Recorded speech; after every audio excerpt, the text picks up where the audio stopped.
I'm 34, divorced, and I drive long-haul routes because there's no one waiting for me at home anymore.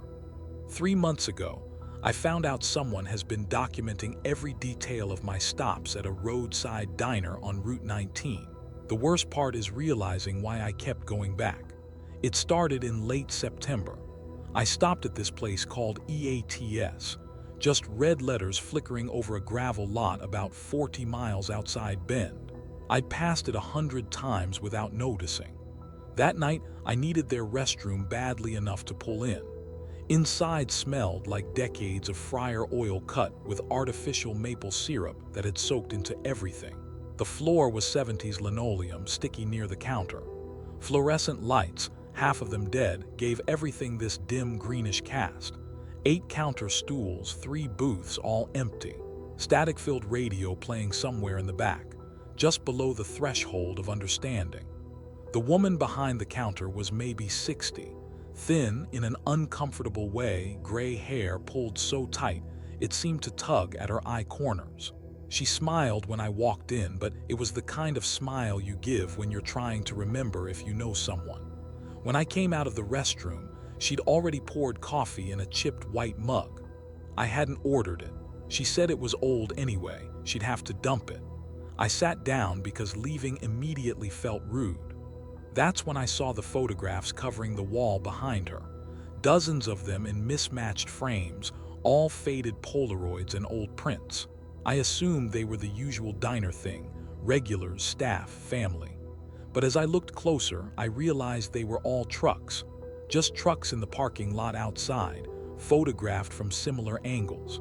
Different trucks, different years going back maybe 40 years based on the models. Some in daylight, most at night under those orange sodium lights. No people, just the trucks. I asked about them and she said the owner liked to keep track of visitors. That exact word, visitors, not customers. Something about how she said it made my coffee taste wrong. I asked if the owner was around and she said no, just her most nights. She refilled my cup even though I'd barely touched it, and she was looking at me in this expectant way, like I was supposed to remember something important. I left a good tip because the place felt sad, and as I walked to my truck I saw her in the window. Not waving, just watching, completely still, her outline sharp against that greenish light. 2 weeks later I stopped again. Same time of night, same stretch with nothing else open. The moment I walked in, she smiled like she'd been expecting me. Coffee already poured. I asked if she remembered me and she said of course, I'd been there recently. The way she emphasized recently, like 2 weeks was nothing, like I came in all the time, made something in my chest tighten. This time I counted the photographs while I drank, 43 pictures. I noticed some trucks appeared multiple times. You could tell by small details, a specific dent or bumper sticker. These weren't random travelers. These were the same routes, the same drivers documented over years. I asked her name, Marion. I asked how long she'd worked there. 30 years. Long enough to have seen all those trucks come through, she said, multiple times. On my way out, she was at the window again before I'd even reached the door. Same position, same expression. When I looked back from the highway, she was still there. The third time was a Thursday in October. I wasn't low on fuel, wasn't tired. I told myself I was just curious, but that wasn't true. The truth was I'd been thinking about that place constantly, about those photographs, about the way Marion had been waiting.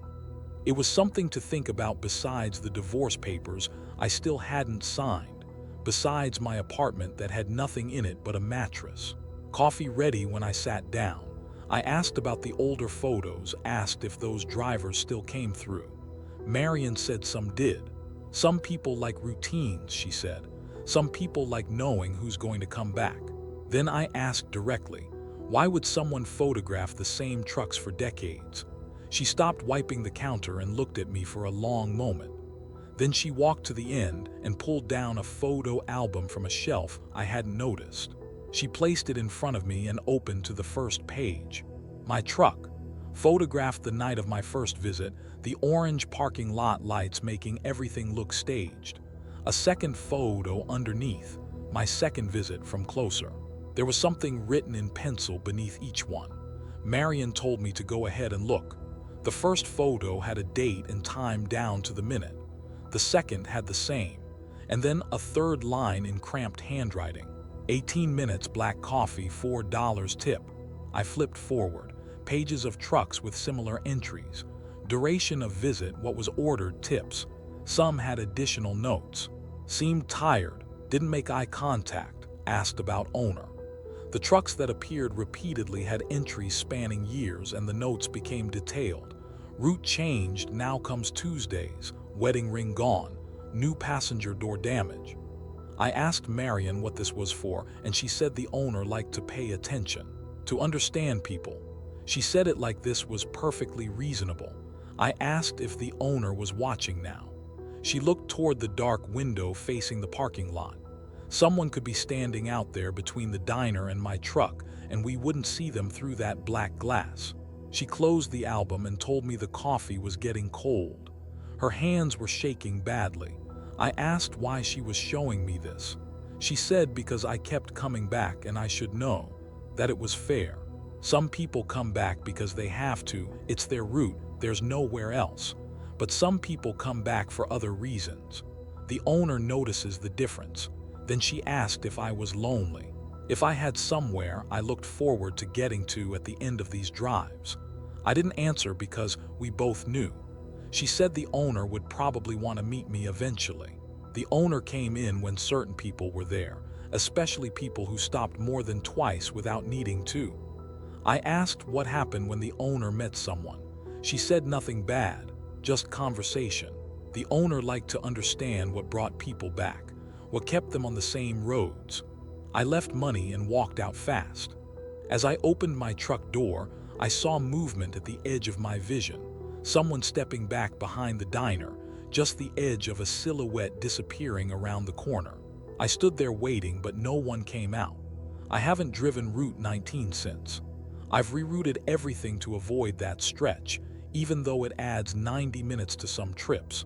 My dispatcher asked why and I said road construction.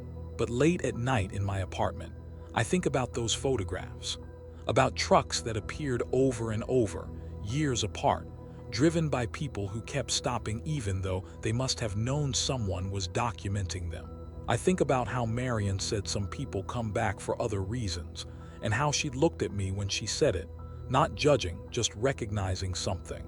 I still have the route saved in my GPS. I haven't deleted it. Twice now, I've started driving that direction on nights when I'm not working, when there's no reason to be on the road at all. Both times I turned around about 10 miles out. The second time, a truck stayed behind me the whole way, maintaining exact distance. When I turned around, it turned around too. It followed me for an hour at that same distance until I reached the interstate and it disappeared into traffic. I don't know if Marion is still pouring coffee in that greenish light. I don't know if the owner added more notes to my entry or what they wrote about why I kept coming back. What bothers me most is that I want to know. That part of me wants to stop there again just to see if Marion is expecting me, to see what observations the owner made about me, what story they built about who I am and what I need. Because Marion was right. I didn't stop there because it was convenient. I stopped because for those 18 minutes, someone paid enough attention to write down what I ordered and how long I stayed. Someone noticed when my wedding ring was gone. I've started wearing the ring again even though the divorce is final. I'm not sure why. Maybe because I wonder if they'd notice that too if I went back. If they'd write it down, add it to whatever understanding they're building of me. Yesterday, I got a new route assignment. It runs parallel to Route 19 for 60 miles. There's an exit that would take me right to that stretch, to that diner, just 15 minutes out of my way. I'm sitting in my truck right now at a rest stop 30 miles from that exit. I've been here for 2 hours. The ring is heavy on my finger. My GPS shows the route to EATS is still saved, like it's been waiting for me to select it. I keep telling myself I'm going to delete it and drive the assigned route. That I'm going to stop thinking about whether Marion is in that window tonight, whether the owner is there organizing things, whether my entry in that album has new observations I haven't seen yet. But I also keep thinking about my apartment, about driving back to that empty space with nothing in it that notices whether I'm there or not, about how nobody writes down when I arrive or how long I stay or whether something about me has changed. The exit is 40 minutes ahead. I just started the engine. I still haven't decided which way I'm going to turn.